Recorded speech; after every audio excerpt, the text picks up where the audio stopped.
antes de Cristo. O rei Artaxerxes, ele, cerca de 315 antes de Cristo, ele dominou essa cidade foi base. E todas as cidades do tempo de Paulo, ali, Macedônia, Acaia, Ásia, que são regiões do mapa, são cidades que eram cidades portuárias. Olhe para mim, irmão, por favor, não tire sua atenção de mim.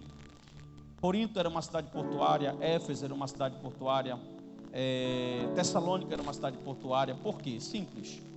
Paulo sabia que era mais fácil proclamar o evangelho de onde tinha muita gente. Então essas cidades, além de serem cidades estratégicas, na rota marítima, elas faziam com que a economia ela crescesse muito. Então era muito comum você pegar cidades como Éfeso, Tessalônica, Corinto, que são cidades que foram fundadas pelo apóstolo Paulo. Não olhe para mim, crente, oh glória. Deixa o pessoal chegar, meu irmão, já comecei a pegar. Aleluia, amém? Preste atenção para mim. Capítulo 13 de Atos dos Apóstolos, até o capítulo de número 15, você vai observar que começa a primeira viagem missionária do apóstolo Paulo. E aí tem duas principais cidades que estão na hegemonia mundial, que é a cidade de Alexandria e a cidade de Antioquia. Essas duas cidades são as duas maiores cidades do mundo. Só que a partir do capítulo de número 16 até o capítulo de número 18, começa a segunda viagem missionária. A partir do capítulo de número 19 de Atos dos Apóstolos, vai começar a terceira e última viagem missionária. E entre o capítulo 16 e o capítulo de número 18, Paulo vai fundar cerca de 4 a 5 igrejas. No 16 ele funda a primeira igreja da Europa, Filipe. No 17 ele funda a igreja de Tessalônica. De Tessalônica ele vai a Bereia. Da Bereia ele vai a Atenas. Da Atenas ele vai a Corinto. Ele fundou 4 igrejas, você não deu nenhum glória. Isso, da Bereia ele vai a Corinto e de Corinto ele vai a Éfeso. Então Paulo está numa ênfase muito grande. E quando ele chegou aqui em Tessalonicense ele é uma cidade greco-romana. Então a cultura é uma cultura greco-romana. E o mundo greco-romano é um mundo afundado em paganismo, em culto ao sexo, em idolatria, em secretismo religioso, em mistura de culto e um monte de coisa assim que a gente já trabalhou muito. Inclusive esse ano, trabalhamos desde epístolas de Paulo aqui dentro dessa casa. Só que aqui nessa passagem que nós estamos falando, se você olhar em cima da epístola, aqui na minha Bíblia, que é a Almeida Nova Almeida atualizada, vai dizer assim, ó, a situação dos mortos em Cristo e a vida do Senhor. O Paulo está trabalhando aqui nesse, nós chamamos de epígrafe, que vai do versículo 13 até o versículo 18, aí tem uma epígrafe. Se você observar, na sua Bíblia, alguns irmãos que têm a Almeida Revista atualizada, a primeira letra do versículo 13, ela vai em negrito. Quem tem negrito, levanta a mão assim, a primeira letra do versículo 13. Está vendo só? E o último negrito que vai aparecer vai ser no 5:1, sim ou não? Certo? Está vendo? Então, olha uma técnica de interpretação bíblica que eu vou dar para vocês. Quando você vê um negrito e o próximo, olha, o negrito começa no versículo 13 e o próximo vai até o capítulo 5, versículo 1. Do versículo 13 ao 5:1, ele está trabalhando com parágrafo, com pensamento. Então aí ele está falando do mesmo assunto. Olha para mim. O assunto que ele está falando aí é a vida de Cristo. Ele está trabalhando sobre a vida de Cristo porque está tendo um problema aqui na cabeça dos irmãos de Tessalonicenses sobre a vinda do Senhor. Como eles estão muito envolvidos com gnosticismo, agnosticismo e filosofia, os crentes de Tessalônica, eles são os crentes meio misturados assim. Eles acreditam em Cristo, é muito novo isso para eles, mas eles têm muito da cultura e da filosofia grega. Logo, então, eles não acreditam que Jesus vai voltar para buscar quem já morreu. Na cabeça dele, presta atenção para mim, crente, na cabeça dele, os crentes que já morreram perderam a salvação. Eles não têm mais como serem salvos. E Paulo então vai ensinar nessa passagem aqui que quem morreu em Cristo está melhor do que quem está vivo. Amém, irmão? Você vai já saber por quê. O primeiro ponto que eu quero trabalhar aqui com vocês é sobre a questão da morte. Olha para o seu irmão aí com todo carinho e respeito, que ele está quase dormindo. Não deixe ele dormir não. Pergunte para ele assim, para onde você vai depois da morte? Isso, para onde você vai depois da morte? Então, irmão, presta atenção. O naturalista filosófico, pode chamar ele também de ateu, ele vai fazer o seguinte, ele vai gastar todas as forças dele aqui nesse plano. Porque ele vai trabalhar, ele vai estudar, ele vai estudar em faculdade, ele vai fazer um mestrado, um doutorado, vai correr atrás de tudo, ele vai dormir cedo e acordar, dormir tarde e acordar cedo. Por quê? Porque o plano dele é aqui. Ele não acredita num pós-vida ou num pós-morte. Então tudo que ele tem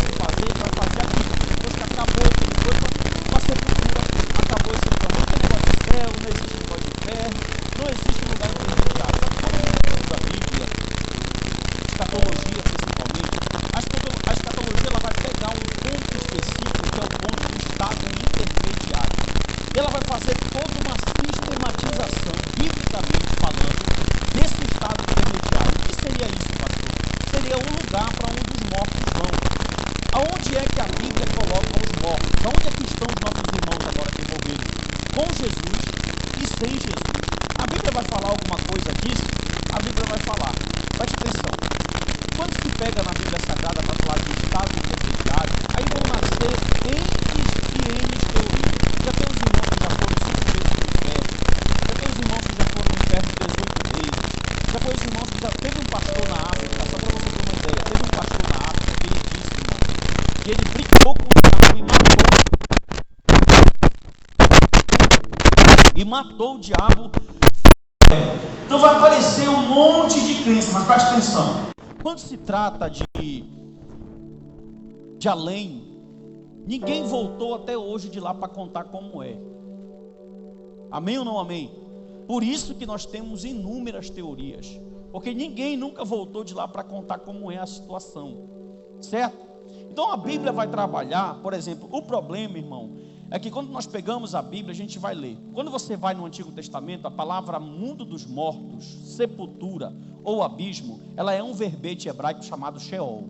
Sheol pode ser três coisas. Ela pode ser, dependendo do contexto bíblico, ela pode ser a sepultura, o lugar onde você está enterrado. Ela pode ser o mundo dos mortos, que é o estado onde as pessoas estão. Ou ela pode ser abismo, né? Davi fala muito nos Salmos isso. Se eu for o mais profundo do abismo, quando você lê essa palavra abismo, essa palavra é Sheol. Lá tu estás. Se eu cavar a minha cama no mais profundo do abismo, lá tu me encontras. Então eles tinham muito essa ideia. Só que o pensamento de morte, por exemplo, no Antigo Testamento, você já vai ver um profeta falando sobre vida após morte, que é o profeta Daniel. Então essa crença não é comum. O que é comum para eles é o seguinte: morreu, acabou, até porque a morte é uma interrogação. Só que a teologia, ela é progressiva. O pensamento que nós temos no Novo Testamento não é o mesmo pensamento que nós temos no Antigo Testamento. Para o Novo Testamento, o pensamento de estado intermediário, onde estão os mortos, já é diferente. Tanto que Lucas, capítulo de número 16, quando Jesus está falando sobre esse assunto, ele vai falar de um abismo. Ele vai fazer uma parábola e vai falar que do lado esquerdo estão os maus e que do lado direito estão os bons. Olha a diferença. No Antigo Testamento é só um buraco, está todo mundo junto lá e acabou. Já no Novo Testamento já tem uma diferença. Os que morreram sem Jesus estão do lado esquerdo. E onde é esse lado esquerdo? Já te falo. E os que morreram com Jesus estão do lado direito, que é um outro lugar. Quando o judeu, nos 39 primeiros livros, trata de estado intermediário, o lugar chamado inferno para eles, ou paraíso, eles chamam de seio de Abraão. Seio de quê? Seio de Abraão. Na parábola Lucas 16, rico e Lázaro, ele diz que ele está no seio de Abraão. Mas por que Jesus falou para o ladrão da cruz: hoje mesmo estarás comigo no paraíso? Por que Jesus não usou a expressão seio de Abraão? Simples, porque Jesus está cristianizando uma expressão hebraica. É a mesma coisa, o paraíso é o mesmo seio de Abraão, só que ele pegou um pensamento judaico e colocou dentro do pensamento cristão. Então logo no Novo Testamento, o mesmo Sheol é o que? É o Hades, mas dividido. Quando Pedro está explicando a sua carta, ele vai falar algo interessante. Nós já sabemos que existe um buraco, um abismo, onde estão os mortos. Para uns é um local, outros é um estado. E ele vai dizer que no mais profundo desse abismo se encontra o inferno, que é o Tártaro. Essa palavra aparece uma vez na Bíblia Sagrada, tá? A Igreja Católica criou o purgatório, vocês sabem muito bem disso, né? Então eles encontram libus patrio e libus infanto, as crianças que morreram sem ser batizadas e os pais que morreram sem ser batizados. O libus infanto e o libus patrio é a boca do inferno, é a boca do Hades. Só que essa ideia não tem base bíblica. E a última palavra foi da boca de Jesus. Pergunte qual? A última palavra da boca de Cristo sobre o inferno foi Geena, que vem de Gehinom no hebraico, que significa vale da matança, onde os filhos sacrificavam os pais a Moloque. E no Novo Testamento virou sinônimo de um lixão. Lá era um lixão. Quando Jesus falou assim, ó, lá o verme nunca morre e o fogo nunca apaga, irmão, presta atenção. Essa ideia de inferno que criaram na tua cabeça, o inferno é um lugar escuro, isso é lorota, isso é mentira. Por quê? Já vai ter a primeira contradição. Tem fogo no inferno, sim ou não? Me responda. Sim ou não?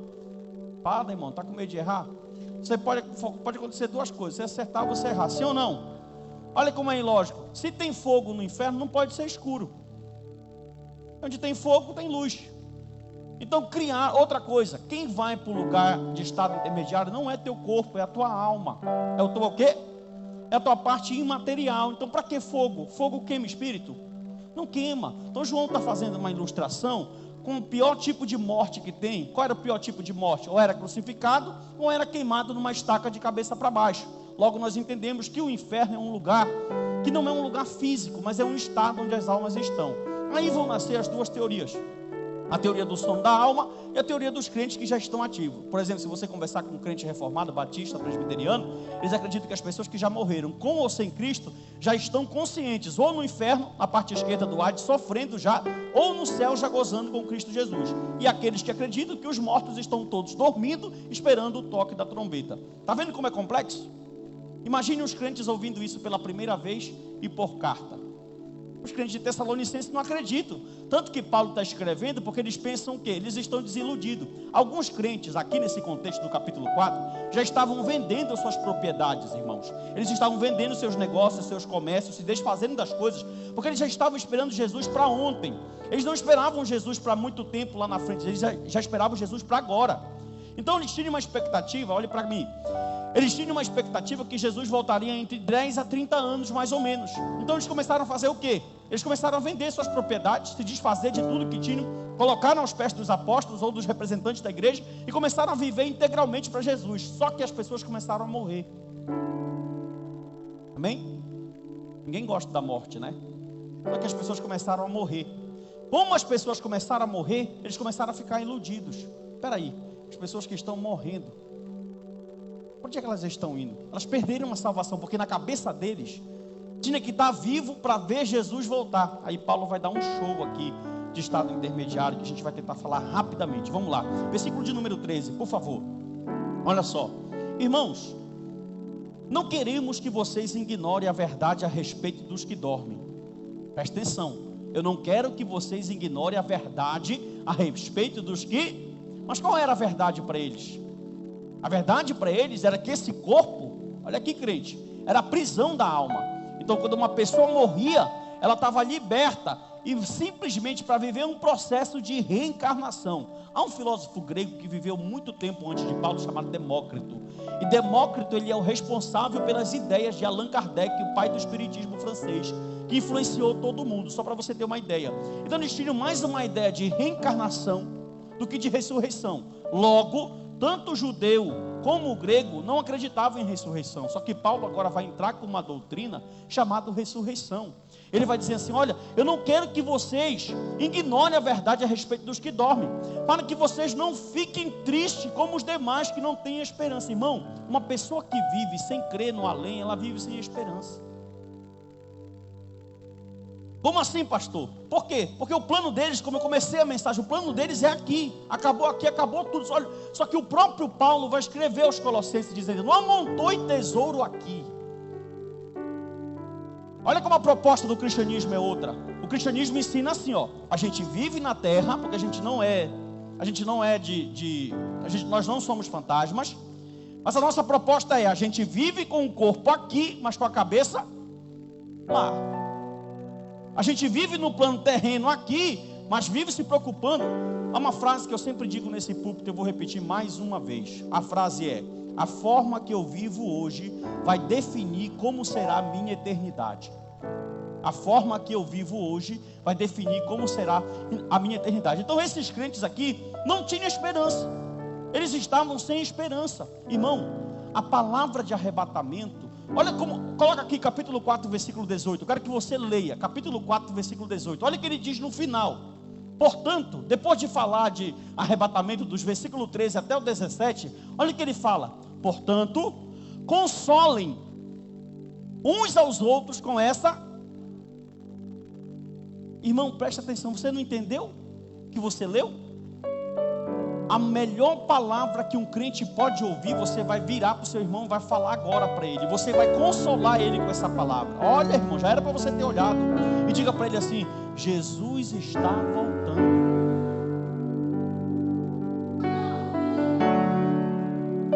Olha como nós temos uma esperança. Aleluia. Olhe agora presta atenção. Pastor, Eu não gosto de ouvir de arrebatamento, negócio de anjo, de besta da terra, besta do mar, polião, dragão, trombeta, sinais, 7 taças, 7 ais. Por quê?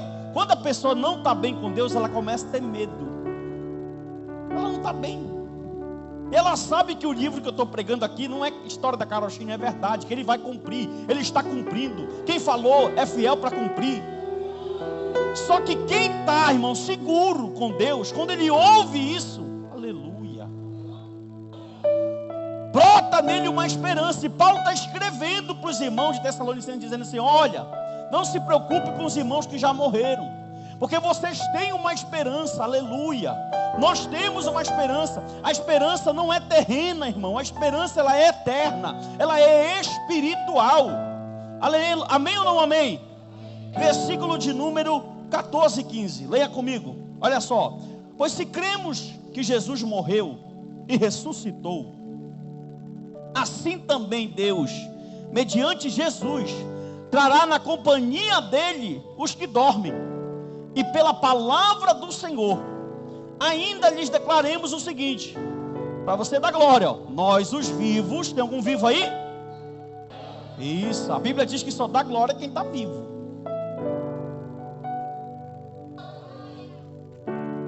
Calma, nós os vivos, os que ficarmos até a vinda do Senhor, de modo nenhum precederemos os que dormem.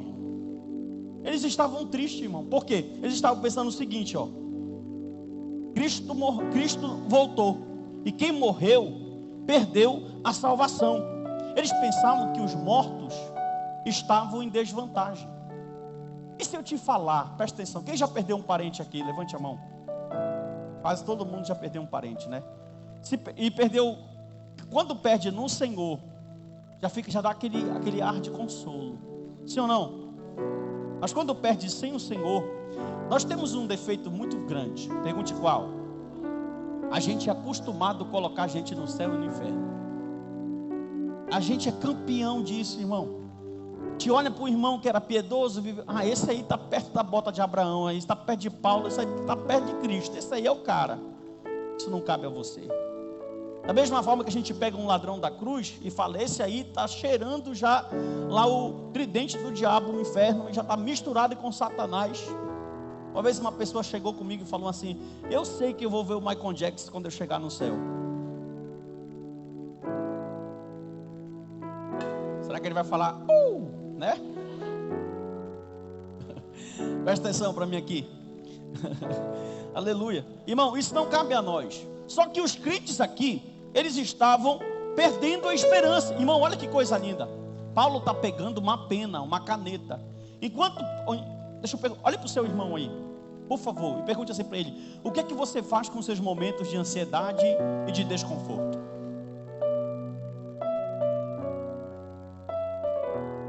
Escute. Olha o que é a pessoa entender o que é o mundo espiritual. Olha para mim aqui, irmão. Quando a gente está enclausurado, e nossos problemas comparados aos problemas desse homem, são problemas pequenos, insuficientes. São problemas que, meu Deus do céu, que às vezes dá até para achar graça, alguns probleminhos que algumas pessoas passam. Não achamos graça porque o teu problema é diferente do meu e o meu do teu e vice-versa. Mas presta atenção. Paulo, ele tinha a ânsia dada pelo Espírito Santo de quando ele passar por alguma dificuldade, ele escrever cartas. Ele não está fisicamente aqui com a igreja, mas ele está se preocupando em ensinar o povo a ter esperança. Irmão, agora como eu te pergunto, como é que o cara que está preso, aleluia, numa cela, consegue pegar uma pena de uma caneta e escrever ali para o povo, dizendo assim: olha, vocês têm uma esperança, não fique triste por aqueles que dormem, aleluia. Irmão, presta atenção, a gente chega, Deus, ele é maravilhoso, porque Deus deixou a sua palavra. A gente chega nesse culto aqui, toda vez que esse livro é aberto, ele é exposto, ele é pregado, a esperança ela aflora novamente. O Senhor renova a igreja através da sua palavra, porque a palavra ela tem poder de levantar, de fazer. E ele está escrevendo, dizendo assim: olha, os mortos, eles não estão. Irmão, se eu te falar, olhe para mim, se eu te disser que quem já morreu está melhor do que você e do que eu, você acredita? Pergunte por quê?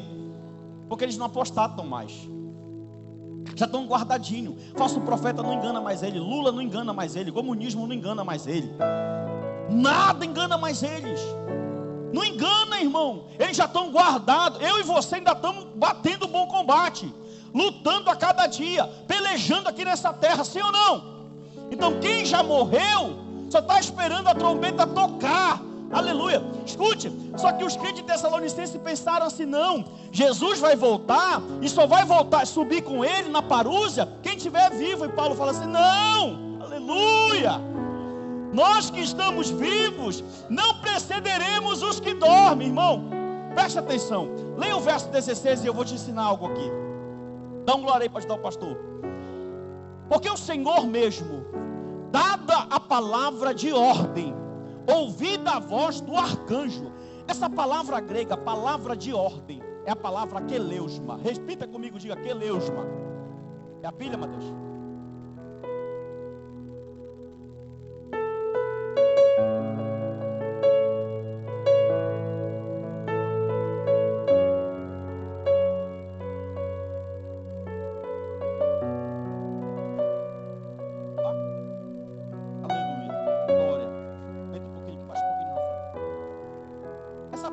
Palavra de ordem.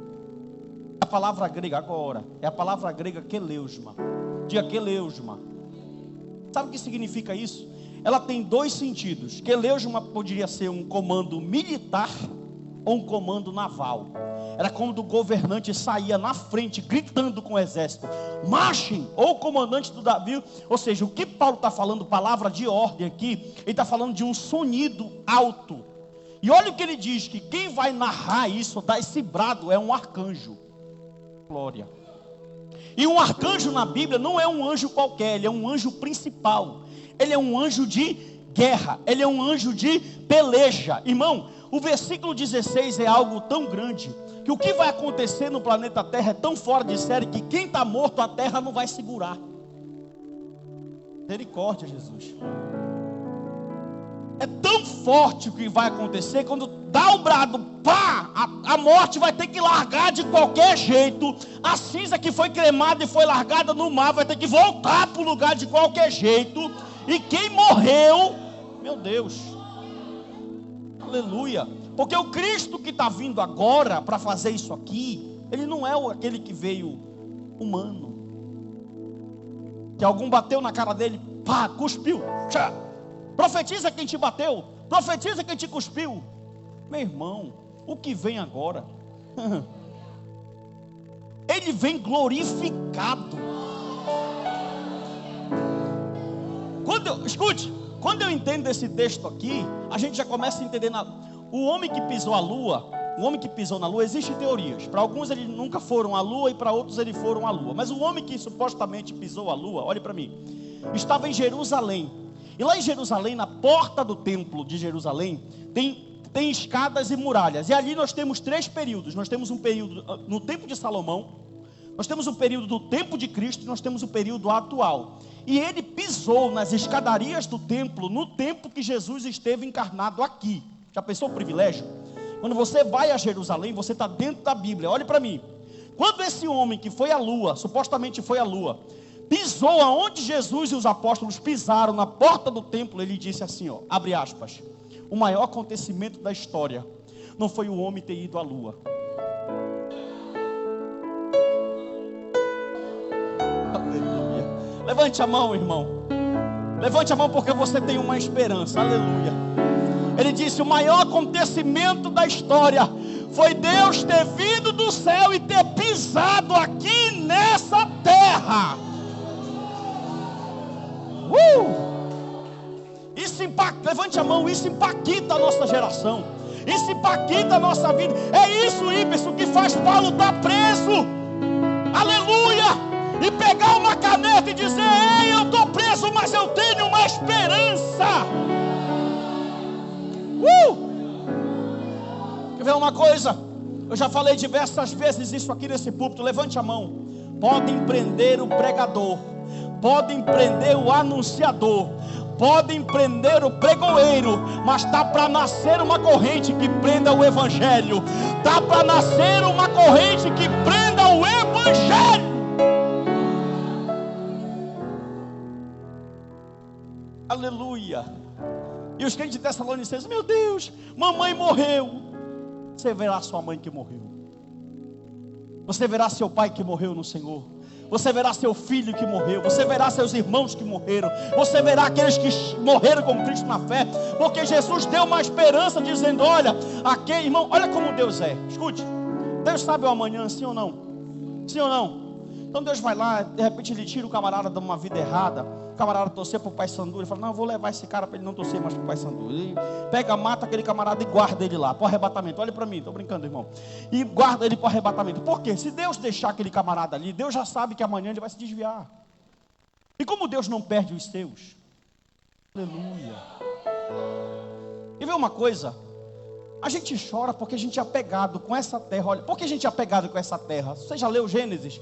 Você foi criado da terra. Os anjos, eles não têm matéria, eles são só seres espirituais, mas nós somos uma fusão de terra com espírito. Deus pegou a terra, nos formou e pegou o seu sopro de vida e gerou dentro da gente. Então a gente é um ser duplo, a gente é um ser terreno e é um ser espiritual. Por isso que a gente é apegado com a terra. Por quê? Porque a gente é da terra. Morreu do pó, vieste ao pó, voltará. Só que Deus tem um negócio contigo. Por quê? Cristo poderia nos levar para a eternidade só com o Espírito, sim ou não? Mas Ele não quer te levar só com o Espírito. Oh glória. Ele quer te levar com o corpo. Oh glória. E Paulo está escrevendo com essa esperança. Versículo 17, vamos lá. Falta só 2 versículos. 17. Depois de quê? Dos mortos que morreram em Cristo terem ressuscitado primeiro. Nós, os vivos, que ficarmos, seremos o que, irmão? Essa palavra arrebatamento aparece de pelo menos 4 vezes na Bíblia. Rapidamente, arrebatamento pode ser, escute, arrebatamento pode ser, primeiro, arrebatamento rapidamente, como foi em Atos capítulo de número 8, versículo 39, com Filipe e o eunuco. Arrebatamento pode ser também usado no contexto de arrebatar por força. João capítulo 6, versículo 15, quando a multidão foi arrebatar Jesus para ser rei. Arrebatamento na Bíblia também é usado no sentido de arrebatar para um outro lugar. 2 Coríntios 12, 13. E arrebatamento a última vez foi usado no sentido de arrebatar do perigo. Arrebatar significa então arrebatar rapidamente, arrebatar pela força, arrebatar em novo lugar e arrebatar do perigo. Aí Paulo está dizendo, nós, os vivos, seremos arrebatados. Preste atenção. Quando se der o ato do arrebatamento, vai acontecer uma última ação de Deus. Pergunte qual? A transformação. A gente está vivendo aqui, já estamos num plano de santidade, não completo. Alguém aqui não peca, irmão? Todos aqui pecamos, sim ou não? Então a gente, mesmo justificados, regenerados por Deus, ainda pelo fato de estarmos no pecado aqui nessa terra, somos sujeitos a pecar, porque Deus nos livrou do pecado, não da presença do pecado. Então aí aqui e acolá a gente ainda erra. Só que antes do arrebatamento vai ter o que Paulo fala em 1 Coríntios capítulo de número 15. O corpo corruptível se transformará de incorruptibilidade, o corpo mortal se revestirá de imortalidade. Aí dará a ordem à palavra: onde está a morte, a tua vitória? Onde está o inferno, o teu aguilhão? Presta atenção, olha o que eu vou te falar aqui. Uma senhora pegou câncer, muito conhecida aqui na Cidade Nova, regeu os departamentos da Cidade Nova por muito tempo. A filha dela é minha amiga, cantora, uma bênção, irmã Antônia.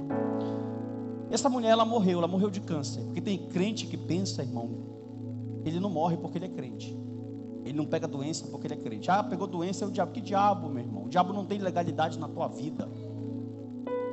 Se o câncer for a porta que Deus quer te levar para ir para perto dele, não adianta nem tu orar, não adianta fazer nada. É só dizer: Senhor, faça a tua. Quando ela pegou câncer, a igreja toda se mobilizou, e meu Deus, e uma mulher de Deus, enfim, resumindo, ela morreu. Quando chegou perto da morte, ela era uma senhora que ela gostava de pintar as escute. Não estou falando de usos e costumes, você fique à vontade. Para mim, tudo que é moderado passa, tudo que é escandaloso já é pecado, ok? Aí ela gostava de pintar as unhas, de usar uma corrente, uns brinquinhos. Quando ela chegou perto da morte, a filha dela me contou isso, irmão, que ela sabia que ela ia morrer, ela pegou a mãe e falou assim: mãe, deixa eu fazer suas unhas, deixa eu passar uma base nas suas unhas, de ajeitar tudo bonitinho. Aí a mãe dela, num olhar sereno, já está pertinho de Deus, ela falou assim: não, minha filha, não passa mais. A transformação, irmão, vai ser aquele último estágio que Deus vai tirar aqueles pecados que a gente não conseguiu tirar aqui. Oh glória, porque no céu não entra pecado. Oh glória, é aquele último estágio que o que você não conseguiu nessa vida, o Espírito Santo fala assim: essa aqui é a minha parte. Aleluia. Amém ou não amém? Amém ou não amém? Versículo 17: depois nós os vivos, o que ficarmos, seremos arrebatados juntamente com eles entre nuvens, para o encontro com o Senhor, aonde? Nos ares, e assim estaremos com ele, não 1000 anos, como dizem os dispensacionalistas, que vai ser só 1000 anos de milênio literal, mas o texto está dizendo que nós estaremos com ele para sempre. Aleluia. E para encerrar com chave de ouro, interessante foi que Paulo, antes de entrar na seção do capítulo 4, verso 13, se você ler na sua casa depois do 4, do 3 até o versículo de número 10, até o versículo de número 12, antes de falar de arrebatamento, sabe o que ele fala? Pergunte o quê? Ele fala de santidade. Olha o que ele diz, capítulo 4, versículo 3: pois a vontade de Deus é a santificação de vocês, que se abstenham da imoralidade sexual, que cada um de vocês saiba controlar o seu próprio corpo em santificação e honra, não com desejos imorais como os gentios que não conhecem a Deus, e que nesta matéria ninguém ofenda nem defraude seu irmão, porque contra todas estas coisas, como já avisamos e testificamos, o Senhor é vingador, pois Deus não nos chamou para a impureza, e sim para a santificação. Portanto, quem rejeita essas coisas, não rejeita uma pessoa, mas rejeita a Deus, que também dá o seu Espírito Santo. Avô, não tem como ir para o céu sem santidade. O Marinho falou isso aqui antes de me anteceder. E a igreja aprendeu, ou pensa que pode viver sem santificação. E santificação, irmão, ela não acontece primeiro externamente, ela começa primeiro dentro da pessoa. Depois que ela começa dentro da pessoa, ela é externada, ela é colocada para fora. Por quê? Porque eu posso estar vestido aqui, ó, com um bom paletó, com uma boa calça, com uma boa gravata, mas isso não mede minha santidade diante do Senhor. Viu? Os fariseus se vestiam com roupas de gala, e Cristo disse que eles eram o quê? Sepulcros. Os maiores ladrões do Brasil não estão nos presídios, eles estão de terno e gravata lá em Brasília. Viu, irmão? Então você percebe que a roupa, ela não dá você não consegue, Deus não olha para a parte exterior. A pergunta é, verso 18, coloca lá para terminar, 4:18. Quando você escuta tudo isso que você escutou, olhe para mim aqui, já terminei. Isso te dá paz ou te agonia?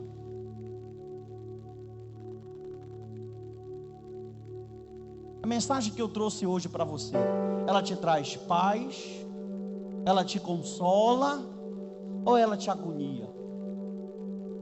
Porque no momento que, enquanto eu falo, o Espírito Santo fala: conserta isso, conserta isso, conserta isso. Irmão, presta atenção.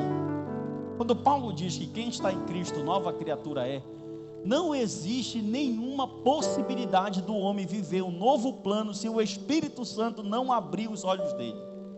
Quantas mensagens você ainda não escutou? Quantos pregadores você já escutou aqui, fora daqui, no YouTube? Quantas mensagens Deus já levou até você? Vai chegar um momento que vai ter que ser feita uma ação do Espírito. E quando essa ação do Espírito acontecer, é Ele preparando a igreja para se encontrar com Ele no arrebatamento da igreja. Vai chegar um momento, irmão, na sua vida e na minha também, que as coisas que nós gostamos, que Deus não gosta, vão ser tiradas da nossa vida. Automaticamente a gente vai olhar para aquilo e vai dizer: isso não é mais para mim, isso aqui não é mais para mim, e não vai precisar de força nenhuma, não vai precisar de cabresto nenhum, de corrente nenhuma, não, vai ser uma ação de quem? Há quem diga, olhe para mim, há quem diga que eu posso resistir à vontade de Deus. Eu não creio nessa teologia. O Senhor disse para Paulo: Paulo, vai ser complicado para ti tu querer lutar contra os aguilhões. Não tem como, irmão, resistir à vontade soberana do Senhor. Quando Deus nos escolhe, Ele nos escolhe para um propósito. E a Bíblia diz que aquele que começou a boa obra, aleluia, Quer ver uma coisa? Às vezes, quando, olhe para mim, já terminei. Às vezes, quando nós estamos passando por um momento bom espiritual, a gente até chega a pensar que a força é nossa. Ah, eu sei orar. Ah, eu sei ler. Ah, eu sou pastor de uma igreja. Ah, eu sei manusear a Bíblia. A gente chega até a pensar por algum momento que aquela força é nossa. E se eu te disser que todos nós, sem exceção do irmão Marcos, a mim que vos falo aqui nessa noite, estamos aqui pela infinita misericórdia do Senhor.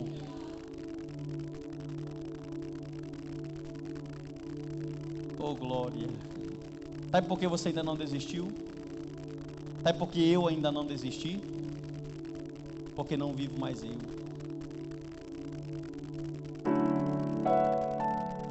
Olhe para o seu irmão aí. É a última essa. Diga assim para ele: irmão, não escutei, irmão, nem para adivinhar tu presta.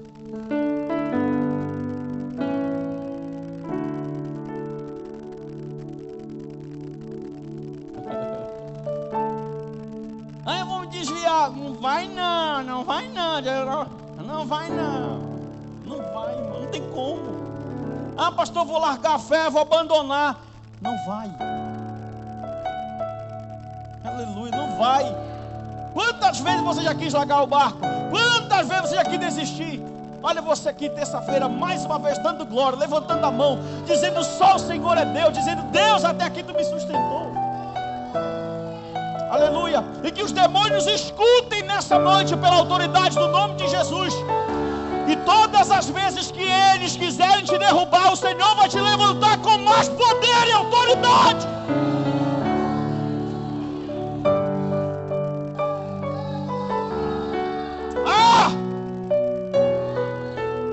A Bíblia ensina que aqueles que são de Deus têm um selo, têm uma marca, são selados, são marcados.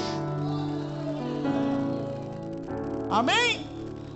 Irei eu pra linda cidade, Jesus nos dará um lugar. Cante.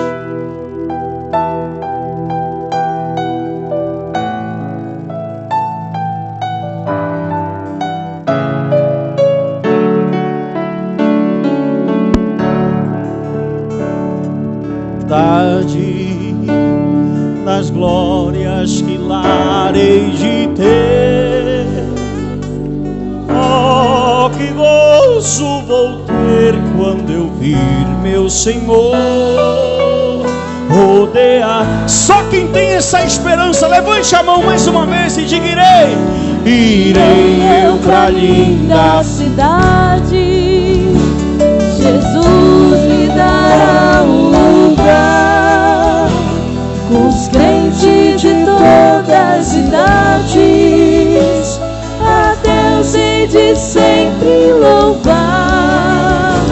No céu tenho muitas saudades das glórias que lá hei de ver.